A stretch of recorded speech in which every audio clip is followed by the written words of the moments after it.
On today's Locked On Thunder podcast, who should lead the Rookie of the Year race? What's Gordon Hayward's impact going to look like for the Thunder? And your mailbag questions. You are Locked On Thunder, your daily Oklahoma City Thunder podcast. Part of the Locked On Podcast Network, your team every day.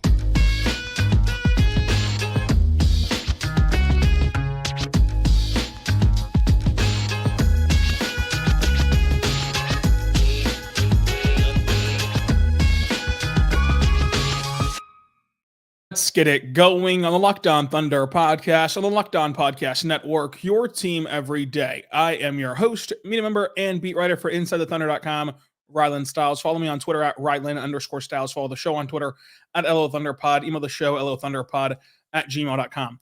On today's show, we are diving into the Thunder taking on the Spurs in tonight's matchup. Is Chet Holmgren in the Rookie of the Year race against Victor Wembanyama? And your mailbag questions, including what's Gordon Hayward's impact going to be? Well, what is it going to look like for this season and more? So a lot to get to today. Appreciate all of you tuning in on today's show, brought to you by FanDuel. Make every moment more. Right now, new customers get $150 in bonus bets with the winning of any $5 bet. That's $150 if your bet wins. So go visit FanDuel.com/lockedon to get started today. Now, the Thunder will try to, retain and keep their locked-on title belt. So the Thunder have had the locked-on title belt for 6 games now, which ties the longest run of the season. A win today would make them be the longest NBA title belt carriers. What that is at the start of the season, the reigning NBA champion comes in with the belt. When they lose, whoever beat them takes the belt, and so on and so forth throughout the regular season. It keeps changing hands. It eventually got down to the Thunder. They've now had it this entire winning streak, and will look to try to extend that against the San Antonio Spurs today. Obviously, the bigger storyline, whenever you take on the San Antonio Spurs, is going to be Chet Holmgren against Victor Wembanyama, and it's already sparked some of the Rookie of the Year discussions and debates and qualifiers, and we'll talk all about that. But these two teams ultimately are both extremely healthy for the most part. You have the Thunder missing out on Ousmane Dieng, Adam Flagler, Keontae Johnson, and Olivier Sarr. They're all in the G League right now. For the Spurs, it's the same situation. Dominique Barlow is with the G League. Sidy Soko's with the G League. Mamadi Diakhe is with the G League, as is David Duke. And Marcus Morris is not with the team right now, but that was obvious whenever they acquired him. Olivier Sarr did re-aggravate his ankle injury yesterday. He suffered it on Friday against the Spurs G League team. And Dominique Barlow, he stepped on Barlow's foot, backpedaling after a bucket, and he got hurt. Left the game, returned to action yesterday on Wednesday morning, and he did not fare well. He kind of re-aggravated that ankle, so not sure if he's going to play today for the Blue or not, but he does have a little ankle injury to keep in mind. But whenever you take on the Spurs, it's a road game. The Spurs, though, are 11-48, the worst team in the Western Conference. They're 5-21 on the home court. Away from home, they're 6-27. So it's not exactly an intimidating place to go play right now. The Spurs are 1-9 in their last 10 games.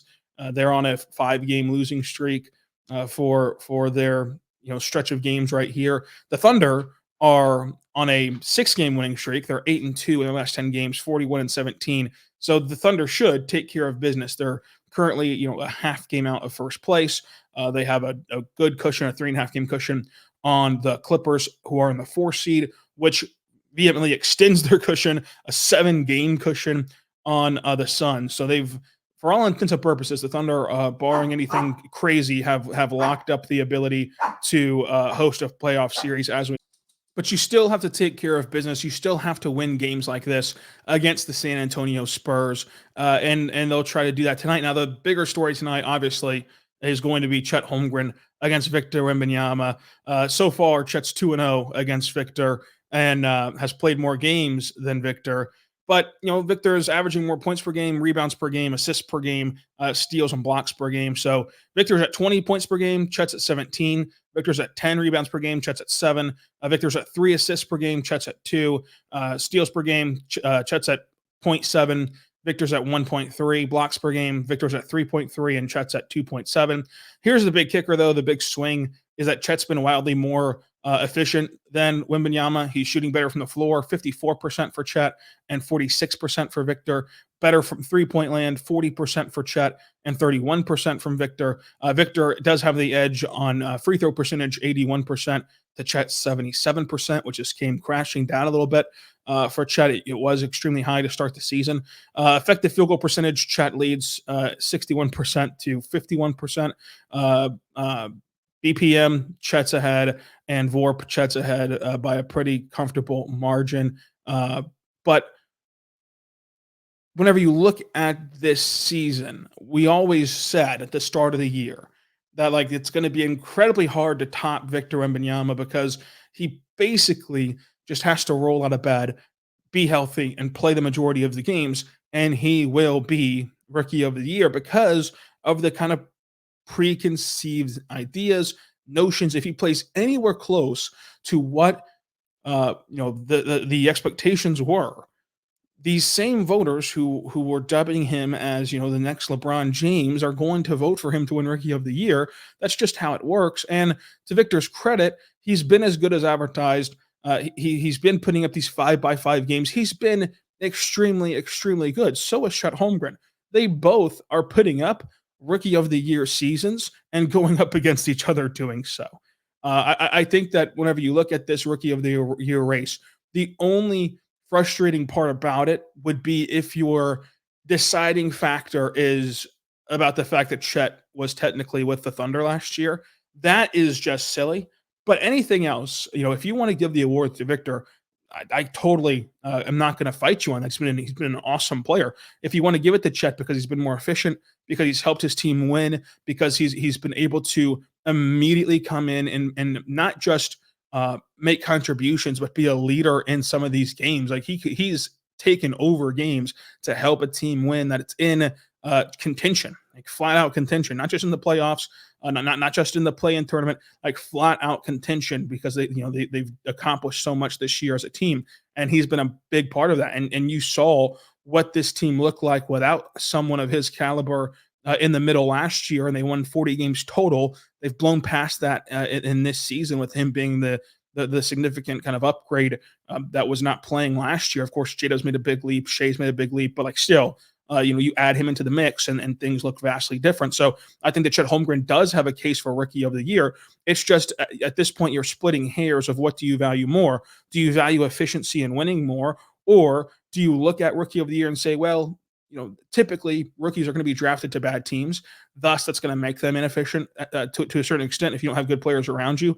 And thus, you're not going to win a lot of games. So, sometimes whenever you look at Rookie of the Year race, the wins and stuff don't matter. Frankly, they just don't, because you understand coming in that the best players in the draft usually are taken on to teams that just cannot win, no matter what you do.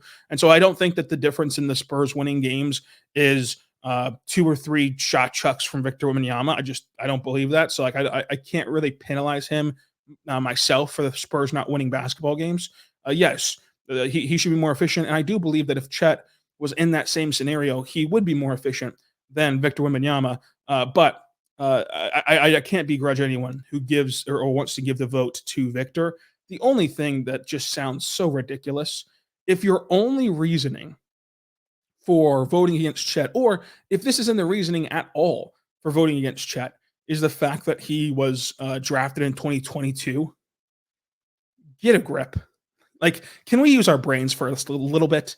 Can we please just for once use our frontal cortex? What are we doing? Chet Holmgren was on the sidelines of NBA games last year. Big whoop. He was in a walking boot. He was in a scooter. He was shooting shots on a scooter because he missed the game so much. Victor Wembanyama was getting actual experience playing professional basketball in a very tough league, which everyone has been selling you on for the last year of how tough that league is, and Victor was just dominating it.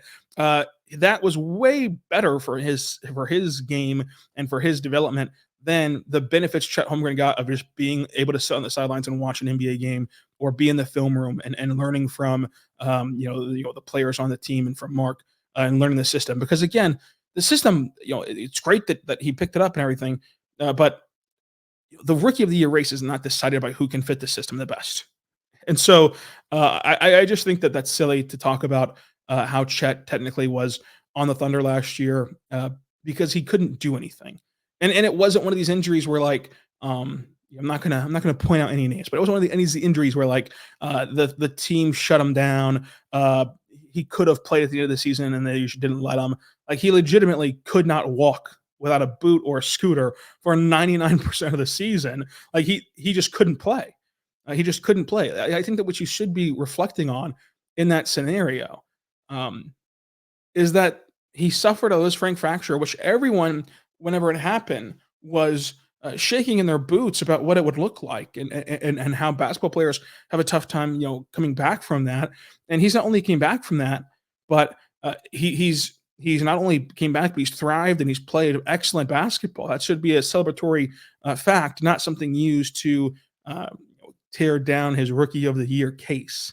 And again, the thing is, I think that you can confidently and competently vote for either player. Like you don't need to tear down the other side to vote for your side in this rookie of the year race. Those would both be valid number ones on your ballot. Chet's 2-0 against Victor, looking to go 3-0 today. And we'll see if anything crazy happens. Like I think that the best thing for either player would be to have a massive game against the other. And so far, the Thunder blew out the Spurs on TNT, and the Thunder won the game in San Antonio, which turned into a blowout at the end on rivalry week. But so far, like neither one of these players have had just that monstrosity of a stat line against the other. So let's see if that happens tonight on regional television. By the way, this is not a national televised game. It's on Bally Sports for Oklahoma City and Bally Sports for San Antonio. So, San Antonio is on KENS, but not that that matters. So let's see what it looks like tonight and see if that kind of swings things in one way or the other. But let's just not let this rookie of the year race have any part of the conversation be that Chet's not a real rookie. Okay, let's relax. Let's talk about your mailbag questions coming up. But first, want to tell you right now, but good friends over at FanDuel. FanDuel, of course, bringing you today's show. Our good friends over at eBay Motors is the show for you right now because eBay Motors is here to help you. That's right. They're here to help you, and they're here to get you the best fit for your ride. It's the guaranteed eBay Motors fit, but they want to help you in your life as well in more ways than one. Not only can they help fit your car, they can help fit your fantasy basketball team as the season kind of goes into this playoff push here soon. They're teaming up with Locked On Fantasy Basketball host Josh Lloyd to bring you the best picks each week all season long, no matter if you're prepping for your daily draft or you're scouting the waiver wire. Every week, they're going to help provide you players that are guaranteed to fit your roster. So let's see who Josh has picked out this week for the eBay Guaranteed Fit Player of the Week. You have DeAndre Hunter, Bennedict Mathurin, Dennis Schroeder, and Corey Kispert. I'm going to go with Corey Kispert. At some point, Corey Kispert, should find himself in a huge role in Washington, and I think that he's going to shoot the ball really well. And the Wizards are going to start using him more, so he could be a little flyer out there that's available in all your leagues.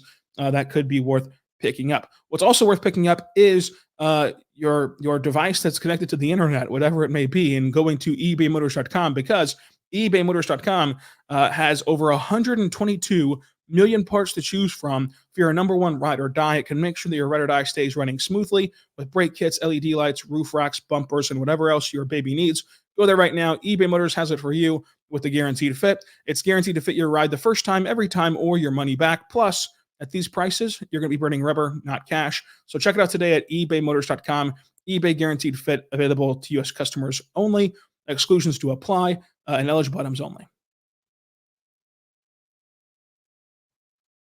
We're back on the Locked On Thunder podcast, on the Locked On Podcast Network, your team every day. Thank you so much for making us your first listen every single morning, every single day. We're here for you, talking Thunder basketball. Now, going to get into this question from Yoda. Talk about the expectations of Gordon Hayward. So Gordon Hayward, of course, was like when the trade first happened, it was just this rush of he can help in the closing lineups, he can help score the basketball, he can help do all these things. And for his first few games with the Thunder, the box score has not been there. I don't think that should be reason to change expectations or change what Gordon Hayward can provide the Thunder in the long run. I think that with Gordon Hayward, you're looking at a guy who has not played since you were leaving out milk and cookies for Santa Claus. Like he just has not played NBA basketball in 7 weeks. And so when you talk about like, oh, he's just out there running up and down the floor, yeah, he's out there trying to get a good measurement of NBA basketball again, because you cannot simulate live NBA action. You just can't do it. No matter how much you practice, rehab, whatever, that All-Star break period was great for him. You just, even in that stretch, you cannot simulate what real live NBA basketball is like at that pace. And so the thing is for Gordon Hayward, I think he's caught on to this defensive scheme, which is, players have admitted is very different and very difficult to do. He's caught onto the scheme incredibly fast. He's making the right rotations defensively. He's playing his role defensively at a very net positive as a team defender. And so because of that, I don't worry at all about Gordon Hayward. Eventually, he's going to get his sea legs under him. And when that happens, he's going to score in bunches. And when that happens, you're going to look back and be reinforced with what you thought about this trade at the deadline. It of course, has not came in the form of a 20-point game yet. But I think that eventually he will be back because he's been his whole career, this 15-point per game, rebounding, defensive as a team defender, net positive. He'll do those things in OKC as well. It's just that he's got to continue to work back into NBA shape, work back into just how he fits with this roster and with this offense. And I think that he'll get there. I really do. I think that he'll get there because he's already picked up the defensive end. If it was bad on both ends, and honestly, if it was bad on defense first and offense, was the thing. Now, if you put what he's done in reverse, I'd be way more concerned, because then you would wonder, could he even physically pick up the defense ever?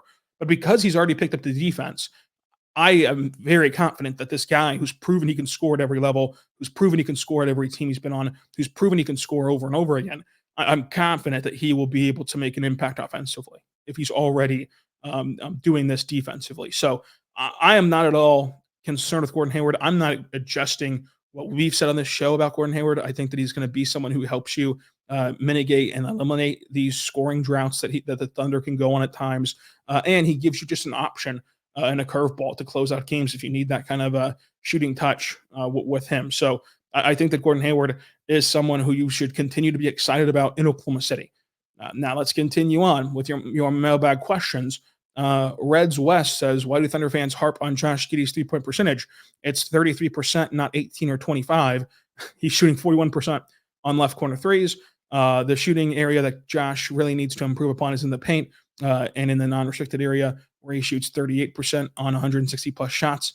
So first of all, I've been saying that Josh Giddey should need to improve inside the arc, not outside the arc, for almost a full calendar year now, as we almost swing back around to August. But yeah, since August, since FIBA, whenever he made a point that he was going to continue to work on that with Team Australia, that was something that was a big deal on this show. But the 3-point percentage, obviously it's gotten better for him. It's just that like he misses a lot of open threes, which is going to be louder than anything else. Whenever you have to remember that like fans, for the most part, just the average fan who you see on Twitter is not and doesn't have the time to and doesn't want to enjoy the sport this way. They're not going over and breaking down the numbers and watching the film and everything else. They're not doing that. They're watching the game and they're reacting to the game that they love, and that's perfectly fine. So when you miss 4 or 5 in a row, corner threes wide open, yes, those things are going to be loud, and those things are going to be something that catches the eye of the fans. So you have to take that for what it's worth. And additionally, as we talked about, like even though he's improved his 3-point shooting percentage wise, and even if he continues to do that and he shoots 35%, 38% from three, whatever, you can have fun with numbers in that way that he's continuing to improve his 3-point percentage. The thing is, it's all for naught whenever you only shoot 2 or 3 or 4 times a game. It's not going to move anyone. I use Jay Will. Like everyone loves Jay Will. I love Jay Will. Jay Will's awesome. He's been an awesome shooter since he stepped in the NBA. Last year he shot over 40% from three. that does not change how people guard him. There's a reason why he continuously has open threes. Is because teams are willing to say, yeah, you might get hot and go 2 for 3. You might get hot and go 3 for 6, but we'll trade out, those 6 or 9 points for the benefit of being able to play off of you and play in the paint. Like, that's just what's going to happen to Jay Will. That's what's going to happen to Josh. They just don't have enough volume to make you pay, no matter what their percentages are. So that is another portion of the harping on Josh's 3-point percentage, and why, since August, before any of this, took a turn in the NBA, we've been saying that, like, the biggest swing for him is not his 3-point shooting, it's his finishing, and it's his ability to get his shot inside the arc. And when in these games, and against Toronto, against Orlando, last game that the Thunder played, in these stretches here where he's played better, like last game against the Rockets, whenever he's been aggressive and he's been able to score at the rim, he's looked a heck of a lot better. He looked really good in those games. And so he's got to continue to do that. And I think that, you're seeing a guy who's had to change his role 3 times in a row, who this season expectations have changed 3 times in a row, who his positions have changed 3 times in a row. Like, you're seeing this all unfold for a 21-year-old, and it's going to be something that he has to adjust to, and something that he's going to have time to. The Thunder still have a lot of season left. Like, even just looking at the regular season, over 20 games left to go. And then you get into the postseason, and, I understand that, like, people, depending on what side of the Josh Giddey argument that you're on, you're not going to want to hear this, but the bottom line is it's true. Players, there are just some unexplainable players who just, for whatever reason, play their best basketball when the lights are the brightest, when the games are on national television, when the opponent is big, when it's in the postseason. And, like, you have to just see what they look like. Conversely, there's players who play fantastic for 82 games and then cannot get it done in the postseason. Do not look good in the postseason. The game changes on them. So let's just let this season play out. The bottom line is there's no other option than letting the season play out. It was always going to be a season where you wanted to collect data on what this team can be, what this young core can be. So let it be that season that you've been promised, as the Thunder look like contenders, even with everything on the court. So it's been really, really a fun season and a great season. And let's see what it looks like as the playoffs roll around. Speaking of the playoffs, Morgan Workman says, of the teams in the play-in and playoffs right now, who would be the best and worst matchup for OKC in round 1, not including Denver? So the best matchup for OKC, that's a very interesting one. The Warriors, like, for what they've shown you, especially Thunder specifically, the Warriors would be the best matchup from what they've shown you, but there's still that kind of flashback mindset of, like, do you really want to play Steph Curry? Do you really want to play these Warriors in the postseason? Really? So it's tough to say them because of the history. It's tough for me to say Dallas because, like, I look at Dallas and I think that Luka is going to single-handedly, as he's shown you every time he's played in the playoff series, he's shown you this. He's going to single-handedly, by himself, win you 2 games if you're Dallas. And so in the best of 7, if he's already won you 2, that's not to mention Kyrie. That's not to mention how good they've looked with their new additions. I would not want it to face Dallas. I'd not want to face the Lakers, but not only because of, like, the LeBron factor, but, like, the Lakers have the size and the ability to take on the Thunder, as we've seen this regular season. Whenever they lock in and play their best basketball against the Thunder, it's been because of their size. I would really roll the dice with the Suns. I don't think that the Suns have the depth that should scare you. I would like to play the Pelicans if I was the Thunder for a long stretch of a series. I think that the Thunder would at worst be able to outlast the Pelicans in a series. You look at the Kings, and, like, it's a very, very, very tough place to go play on the road. And the Sabonis versus Chet thing would be interesting. But I think that ultimately, when it all comes out in the wash, you have the better team clearly this season than Sacramento. But the playoffs, of course, are different. So the bottom line is, in the Western Conference, there's no ducking any smoke. There's no great matchup that you're just dying to have. There are better options of the worst situation, which meaning like the worst situation is playing in the West, because you're going to have all of these great teams, and there's just some better options. Like, you can talk yourself into the Suns of, like, look, they have a lot of guys who, when you ask them to play bulk minutes for the next 20 games plus playoffs, you never know what they're going to look like. at the end of a 7-game series, and they don't have a lot of depth. If you can capitalize on that, and the Thunder have been really good whenever their depth's in the game and their secondary units are in the game, so you can try to flip that on them. So I guess I would go Suns or Pelicans. Warriors, again, on paper, the Warriors would be my pick if you could take away the history of what that team does in the postseason. If you are only factoring in these 82 games and the season series that the Thunder played against them, it'd pick the Warriors, no doubt. But you just fall back on the whole Steph, Clay, everyone in the postseason. That really is going to concern a lot of people. Coming up, let's talk more about your mailbag questions. But first, I want to tell you right now about our good friends over at Grammarly. Check out Grammarly because Grammarly is awesome. I use it every single day, literally every single day. Go to Grammarly.com/podcast. So no matter what kind of work you do, communication is key. And those emails, reports, presentations are all equally important to make sure that you have everything done the right way with Grammarly. Grammarly can help you. They have AI writing partners that help you communicate more effectively and efficiently so you can make a bigger impact at work. Go there right now and share your real life examples with Grammarly because they want to hear from you. My real life example is, folks, I use it every day. I use it writing every InsideTheThunder.com story. I use it writing the outline of this show whenever we write our notes for the show and everything else. So I use it every single day. I use it in email settings every single day. I use Grammarly multiple times a day, pretty much nonstop. I use Grammarly. It's on Twitter, everything. So Grammarly is awesome. Go there right now and see the benefits of them because 96% of Grammarly users report that Grammarly has helped them craft more impactful writing. Grammarly walks across 500,000 apps and websites to help you in your journey of writing. By understanding your writing in context, Grammarly also provides relevant and personalized suggestions.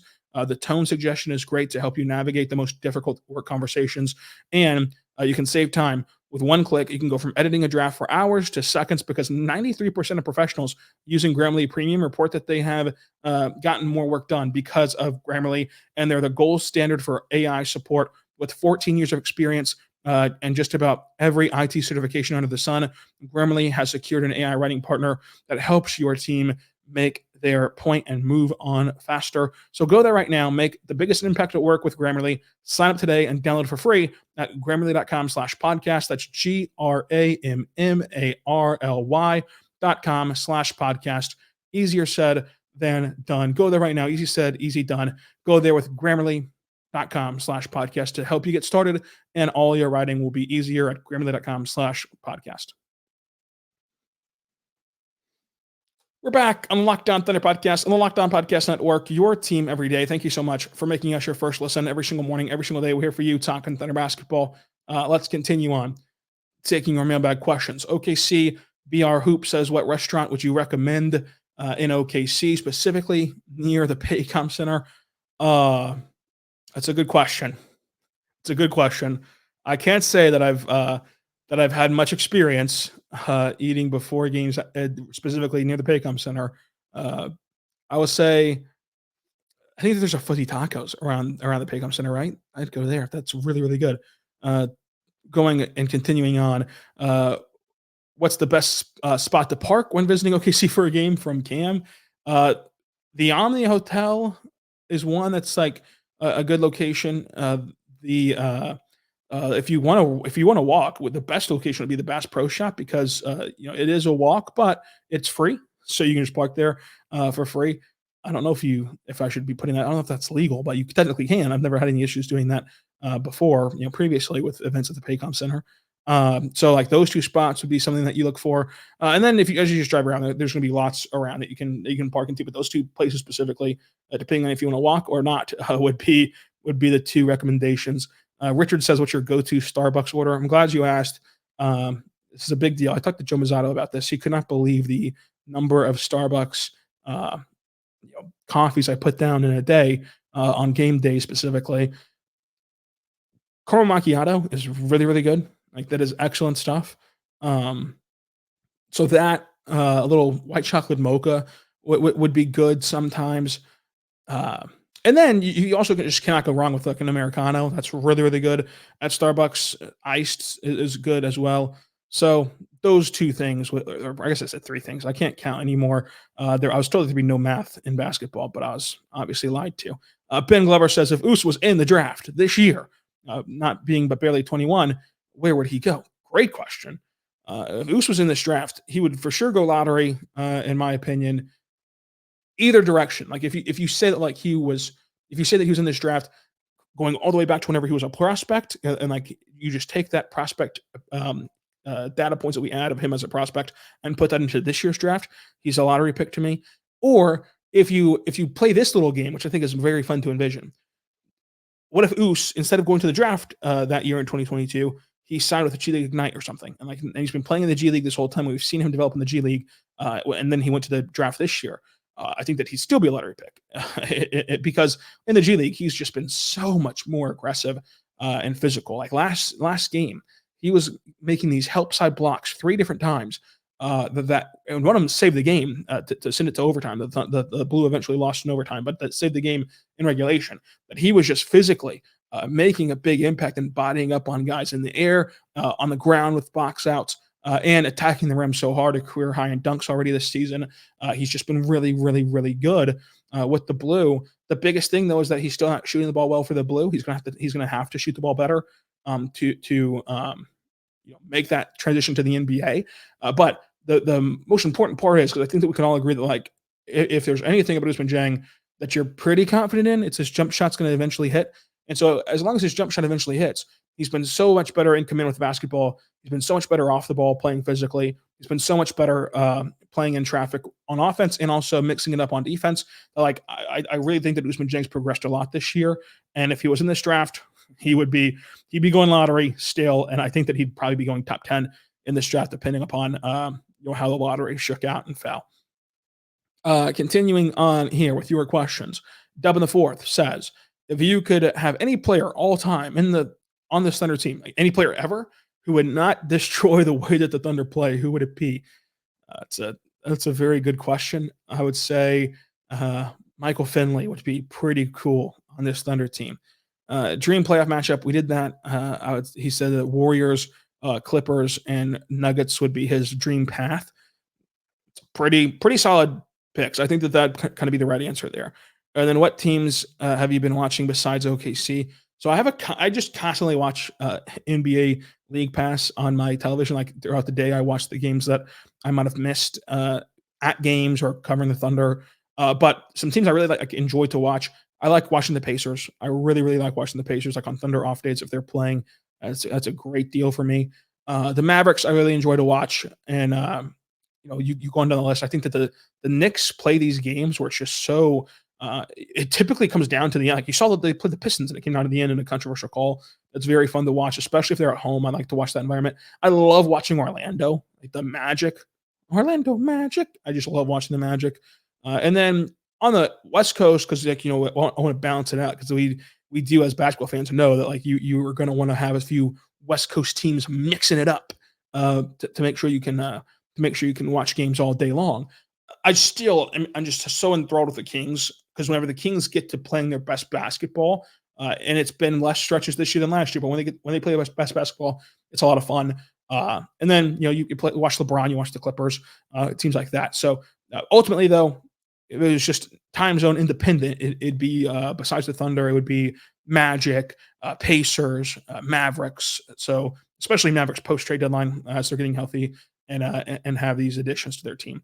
So that's kind of where I'm at with watching the rest of the league. I love watching the entire league. And again, I just kind of throw it on while I'm working and everything else during the day. So I get to kind of get a feel for everything with the NBA.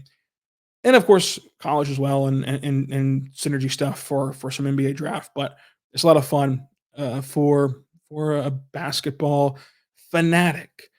Let's continue on with your mailbag questions next week, because we're going to do another mailbag question next week, or mailbag episode next week. Hopefully not just one question. We'll continue on with that. And of course, tonight we're going to recap the game against the Spurs for you here on Locked On Thunder. Subscribe anywhere you get your podcast from, including on YouTube. And until tomorrow, be good and be good to one another.